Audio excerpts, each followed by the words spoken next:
Am I the a-hole for kicking my husband out over texts he sent to my daughter's girlfriend, which led to him having a heart attack? I, 43F, have been married to my husband Chris, 45M, for 21 years.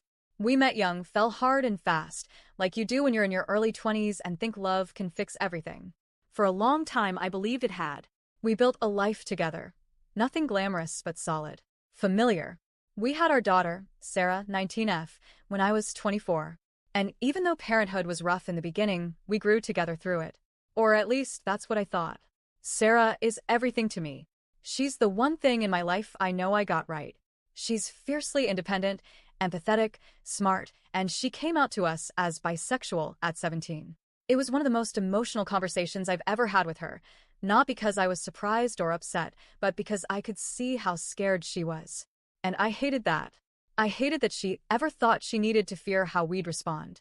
Chris hugged her and said he supported her, and I believed him. I really did. Fast forward to a few months ago, Sarah introduced us to her girlfriend, Lena, 20F, and honestly, I adored her. Lena's Egyptian-Palestinian, and she carries herself with a quiet dignity that's impossible not to notice. She's incredibly respectful, kind, always thoughtful. She treats Sarah like she's the most important person in the world. I watched her make our daughter smile in a way I hadn't seen in years, and I was just happy. Happy that Sarah had found someone who made her feel loved and seen. Chris seemed to like her, too. In fact, maybe a little too interested. He would ask her tons of questions about her background, culture, family, faith, even about how her parents felt about her dating women. I remember a few times when I thought, okay, tone it down a little. But I told myself he was just being curious. He's always liked learning about other cultures. He's been the kind of guy who asks taxi drivers about their accents and tells people to teach him phrases in other languages. I brushed it off. Until a few nights ago. Sarah came over unexpectedly, looking like she'd been crying for hours. She had Lena's phone in her hand. My heart sank the second I saw her face. She didn't even speak at first, just handed me the phone and said, "You need to see this." I scrolled through the messages. Dozens of them. And I swear, with each one, my heart cracked a little more. They were from Chris, my husband, my partner of over 2 decades, sent to Lena over a period of a month. It started innocently enough, small talk, late-night conversations. But then it got twisted. Gross. Objectifying. He told her she had a rare kind of beauty, that he'd never been with an Arab woman before, that she had bedroom eyes and an exotic look that stays in a man's head. He told her she made him wish he had dated out before settling down. He said she probably looked gorgeous in a hijab, even though Lena isn't Muslim. Then came the worst part. He suggested that the three of us, me included, should explore something private together. He tried to frame it as a joke. But it wasn't a joke. You could see it in the way he kept bringing it up, in different ways, like he was testing how far he could go. Lena never reciprocated. Not once. She told him to stop. She said she was with Sarah. She reminded him again and again that this wasn't appropriate. He kept apologizing, then circling back, then apologizing again. It was manipulative. Classic boundary pushing. Lena didn't want to say anything at first.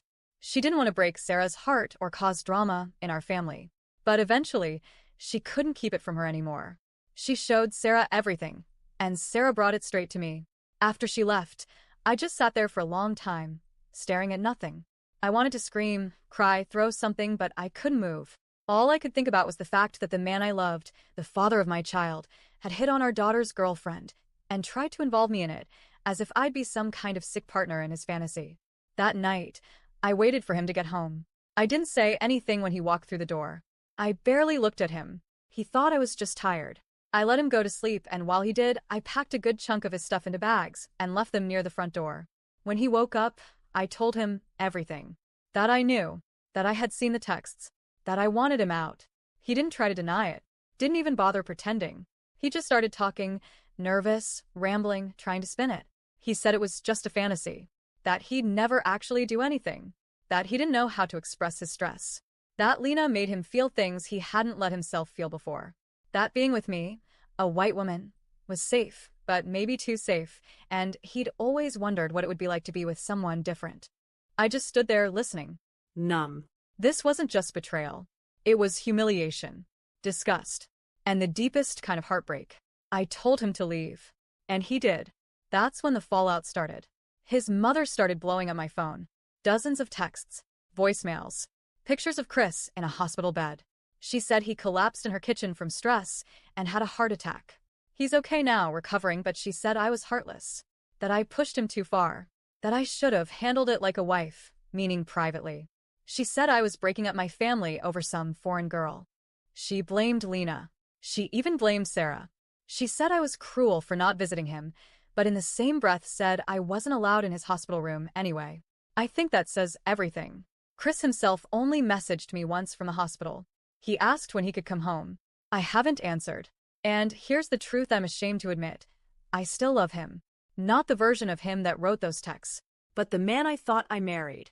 The man I thought I spent 2 decades with. The man who walked our daughter to her first day of school and held my hand in the delivery room. That version of him. I miss him. But I don't know if he ever really existed. Or if I just saw what I wanted to see. I kicked him out because I needed to protect my daughter. Because I needed to draw a line for what's not okay. But I don't feel strong or righteous. I feel like my life is unraveling. My marriage is over. My daughter is heartbroken. Lena's caught in the middle. And I'm just here, trying to stay afloat. So, am I the a-hole for kicking him out? Even if it led to him having a heart attack? Even if I still love the man I thought he was?